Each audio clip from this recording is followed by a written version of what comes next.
5, 4, 3, 2, 1, 0.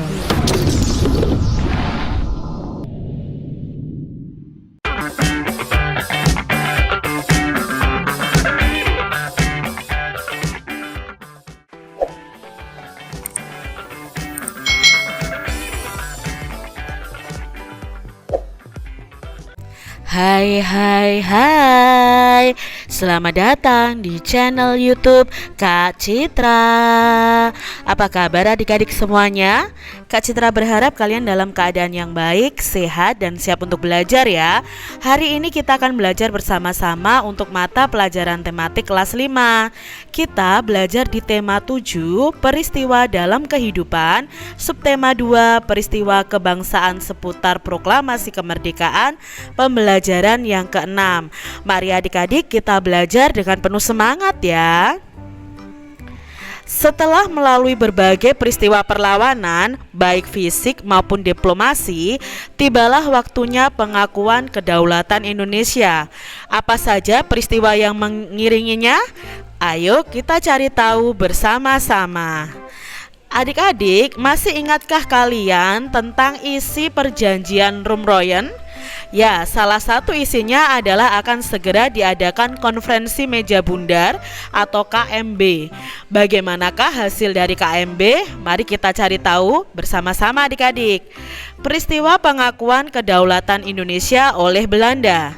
Tindak lanjut perjanjian Rumroyen ini adalah diselenggarakannya konferensi meja bundar atau yang disingkat dengan KMB. Nah, KMB ini dilaksanakan di Den Haag, Belanda pada tanggal 23 Agustus sampai 2 November 1949. Delegasi Belanda dipimpin oleh Van Maarschaveen.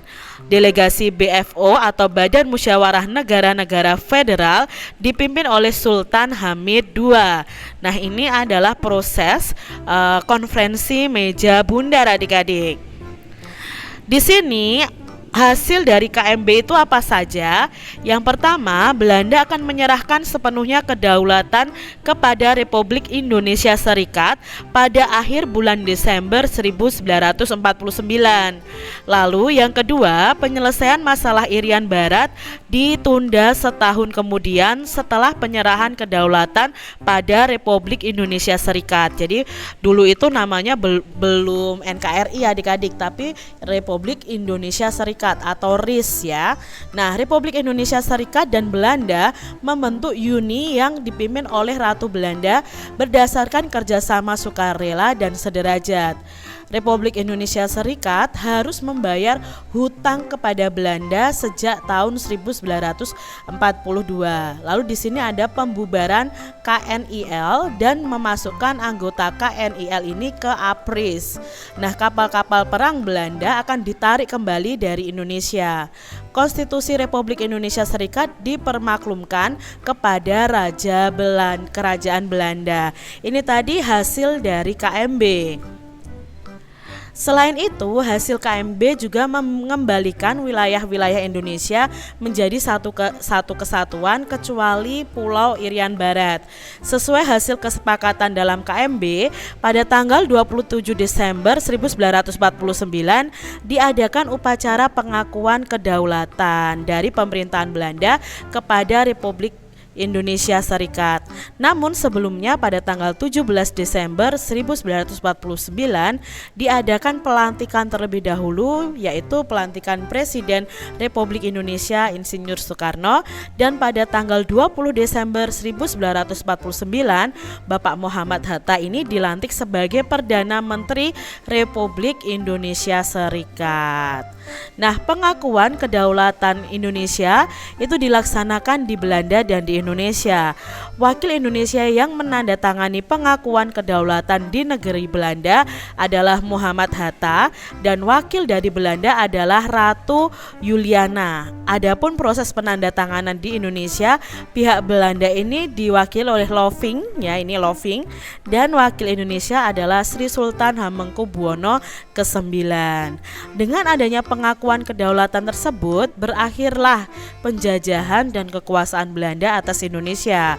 Peristiwa tersebut juga menandai berdirinya negara Republik Indonesia Serikat atau RIS. Itu tadi adik-adik ya, proses tentang konferensi meja bundar. Akhirnya Belanda mengakui kedaulatan kemerdekaan Indonesia. Nah, adik-adik di sini ada peta pemikiran dari peristiwa KMB. Kapan peristiwa KMB terjadi? Itu tanggal 23 Agustus sampai 2 November 1949. Di manakah peristiwa KMB diadakan? Itu diadakan di Den Haag, Belanda. Siapakah tokoh-tokoh yang terlibat dalam KMB? Nah, di sini ada delegasi dari Belanda yaitu Van Maarschaveen, lalu delegasi dari BFO atau Badan Negara Federal dipimpin oleh Sultan Hamid II ya. Apa hasil KMB? Tadi sudah Kak Citra jelaskan, ada 6 hasil KMB ya. Dari Belanda menyerahkan sepenuhnya kedaulatan kepada RIS ya pada akhir Desember 1949 sampai Konstitusi Republik Indonesia Serikat dipermaklumkan kepada Kerajaan Belanda. Lalu bagaimana proses pengakuan kedaulatan Indonesia terjadi? Nah, pengakuan kedaulatan Indonesia itu dilaksanakan di Belanda dan di Indonesia. Pada waktu di Belanda yang mewakili Indonesia itu Muhammad Hatta dan yang mewakili Belanda adalah Ratu Juliana. Sedangkan ketika di Indonesia, pihak yang mewakili Belanda adalah Loving dan yang mewakili Indonesia adalah Sultan Hamengkubuwono yang ke-9. Apa makna KMB bagi bangsa Indonesia? Nah, dari adanya KMB ini berakhirlah penjajahan dan kekuasaan Belanda atas Indonesia. Nah, peristiwa tersebut juga menandai berdirinya negara Republik Indonesia Serikat. Salah satu dari KMB ya, hasil dari KMB adalah Belanda akan menyerahkan sepenuhnya kedaulatan kepada Republik Indonesia Serikat pada akhir Desember 1949. Apakah Republik Indonesia Serikat itu atau RIS itu apa ya? Yuk kita cari tahu adik-adik. Nah, Republik Indonesia Serikat adalah suatu negara federasi yang berdiri pada tanggal 27 Desember 1949 sebagai hasil kesepakatan 3 pihak dalam konferensi meja bundar, yaitu dari pihak Republik Indonesia, lalu dari pihak BFO ya, Bijen Koms Voor Federal Overleg, lalu dari negara Belanda. Republik Indonesia Serikat memiliki konstitusi yaitu Konstitusi RIS. Piagam Konstitusi RIS ini ditandatangani oleh para pemimpin negara atau daerah dari 16 negara atau daerah bagian dari RIS ini, yaitu, nah ini adalah yang menandatangani ya adik-adik ya, ada Mr. Susanto Tirtoprojo dari negara Republik Indonesia menurut perjanjian Renville, lalu ada Sultan Hamid dari daerah istimewa Kalimantan Barat waktu itu, lalu ada Ide Anak Agung Gede Agung dari negara Indonesia Timur, lalu ada RAA Cakraningrat dari Madura, ada Muhammad Hani Fiah dari Banjar, Muhammad Yusuf Rasidi dari Bangka, ada Muhammad Yusuf dari Belitung, ada Muhran bin Haji Ali dari Dayak Besar, lalu ada Sujito dari Jawa Tengah, ada Raden Sudarmo dari negara Jawa Timur, ada Jamani dari Kalimantan Tenggara, Sosronegoro dari Kalimantan Timur, lalu ada Jumhama Wirya Atmaja dari negara Pasundan, lalu ada Raja Muhammad dari Riau, lalu ada Abdul Malik dari negara Sumatera Selatan, dan Raja Kaliamsyah Sinaga itu dari Sumatera Timur. Nah, inilah yang menandatangani Piagam Konstitusi Republik Indonesia Serikat. Nah, negara Republik Indonesia Serikat dibubarkan pada tanggal 17 Agustus 1950 saat Mr. Asyad melepaskan jabatan kepada Soekarno dan berdirilah Negara Kesatuan Republik Indonesia. Nah, dari RIS itu pada tanggal 17 Agustus sudah bubar, lalu dibentuklah Negara Kesatuan Republik Indonesia. Nah, dengan adanya peristiwa KMB dan pengakuan kedaulatan Indonesia, bangsa Indonesia telah terlepas dari penjajahan. Bangsa Indonesia telah benar-benar menjadi negara merdeka dan berdaulat. Oleh karena itu, Indonesia berhak menentukan nasib bangsanya sendiri tanpa campur tangan dan tanpa penindasan dari negara lain. Nah, hal inilah yang patut kita syukuri adik-adik. Bersyukur kepada Tuhan atas karunia berupa bangsa dan negara Indonesia merupakan bentuk cinta tanah air kita. Rasa syukur harus terus kita wujudkan dalam bentuk yang nyata oleh siapapun, kapanpun, dan dimanapun kita berada. Nah, adik-adik tentunya tahu ya lagu Syukur ciptaan H. Mutahar ya. Liriknya seperti ini.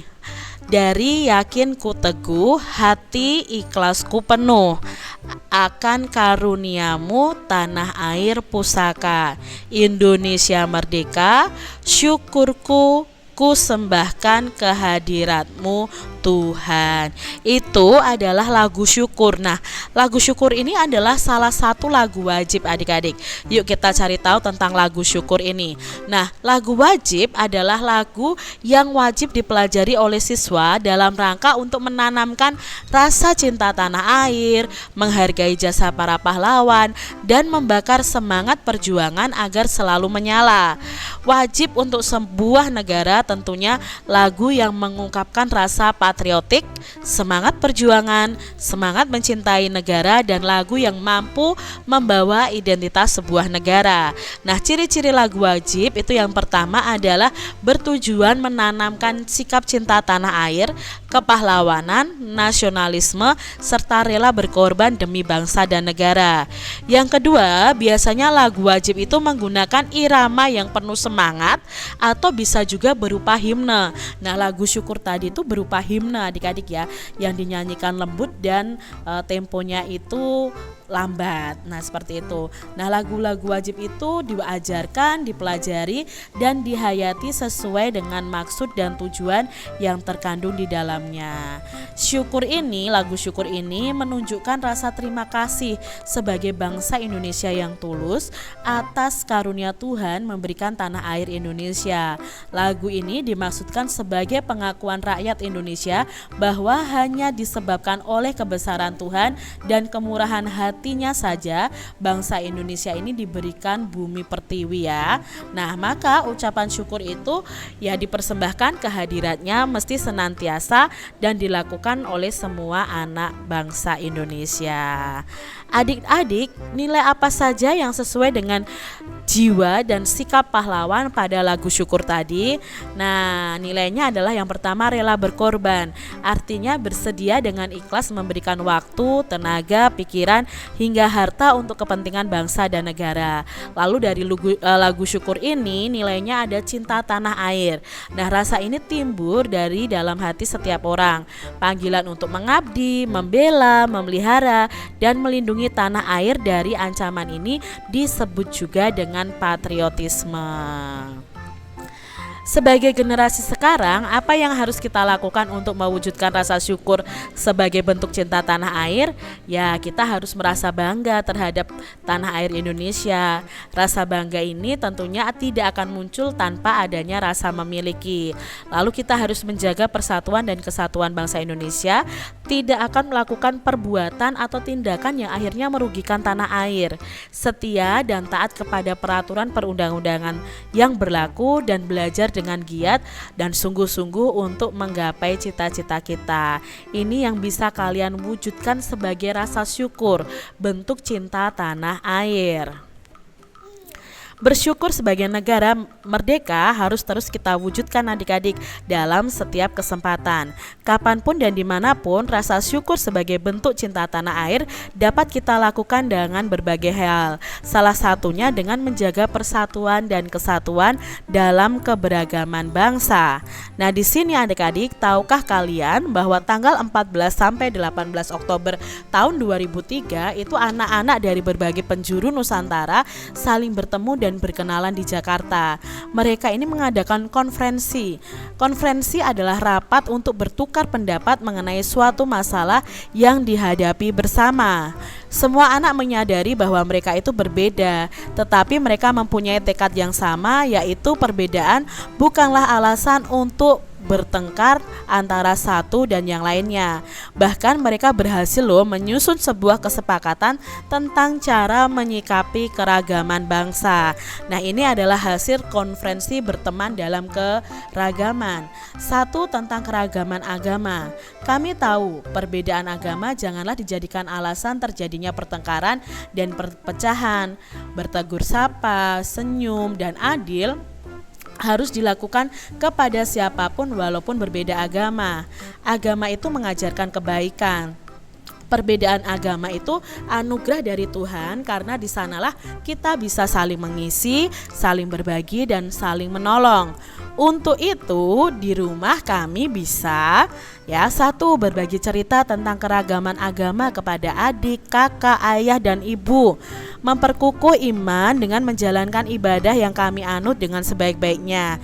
Yang ketiga, tetap percaya pada agama yang kami anut sepenuhnya dengan tetap bertoleransi pada agama lain agar persatuan antar umat beragama tetap terjaga. Lalu di sekolah kami bisa satu, tidak mempermasalahkan agama yang dianut oleh teman-teman.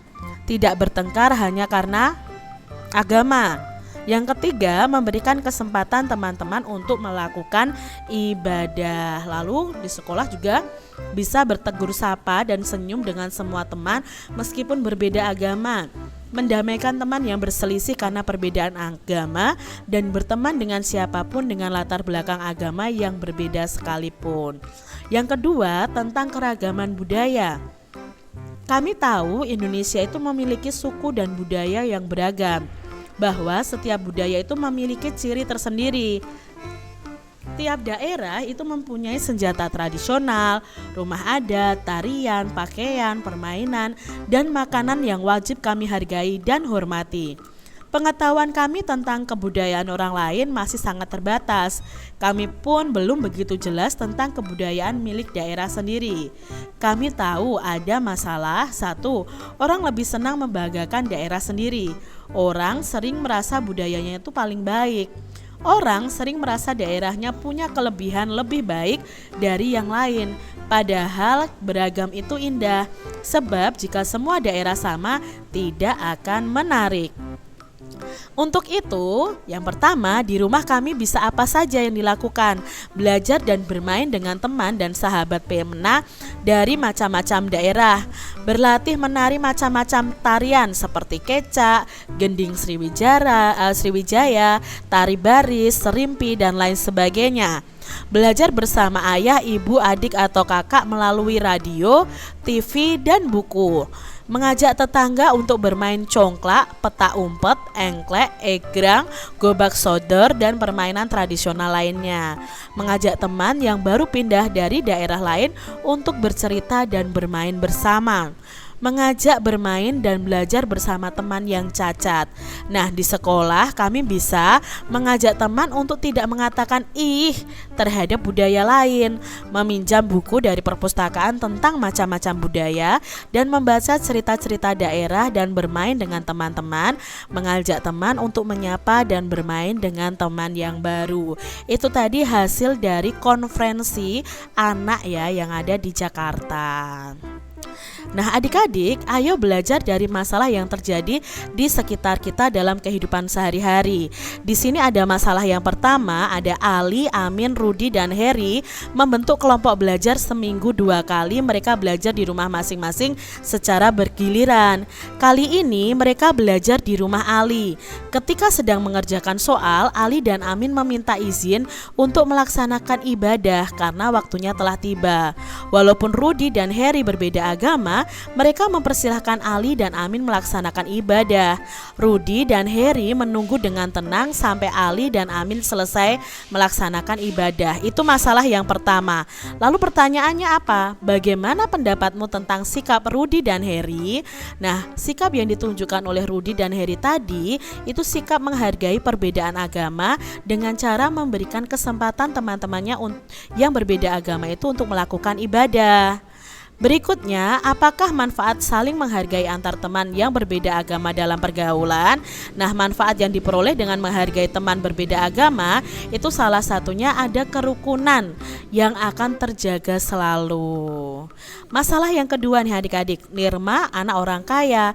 Ayahnya ini pengusaha yang sukses. Semua permintaan Nirma selalu dipenuhi orang tuanya. Hal ini membuat dia sombong. Dalam pergaulannya dia selalu memilih-milih teman. Dia tidak mau bergaul dengan anak-anak lain yang berasal dari keluarga miskin. Menurut kalian, bagaimanakah atau benarkah tindakan Nirma ini? Tentunya tidak benar ya adik-adik ya, kurang tepat. Karena Nirma hanya memilih-milih teman yang kaya saja. Seharusnya Nirma ini berteman dengan siapapun, dengan latar belakang sosial yang berbeda sekalipun. Apakah seorang anak seperti Nirma ini akan memiliki banyak teman? Lalu mengapa demikian? Tentunya tidak akan memiliki banyak teman. Dia akan memiliki sedikit teman karena hanya berteman dengan yang kaya saja. Nah, masalah yang ketiga adalah Rina, siswa baru di kelas 5. Rina duduk bersebelahan dengan Irma. Rina berasal dari daerah yang berbeda dengan daerah asal Rina, ya. Daerah asal Irma seharusnya ini ya. Nah, bagaimanakah sebaiknya sikap Rina? Nah, seharusnya Rina ini tetap berteman dengan Irma walaupun berbeda asal daerah. Rina sebaiknya mengajak Irma untuk bercerita dan bermain bersama. Demikian tadi adik-adik pembahasan kita di tema 7 subtema 2 pembelajaran yang ke-6. Semoga video pembelajaran ini bermanfaat untuk adik-adik semuanya. Dan sampai jumpa lagi di video pembelajaran Kak Citra selanjutnya. Tuhan memberkati. Jangan lupa tekan tombol subscribe, lalu tekan loncengnya, tekan juga tombol like, lalu share ke media sosial kalian. Jangan lupa untuk ikuti media sosial Kak Citra. Terima kasih.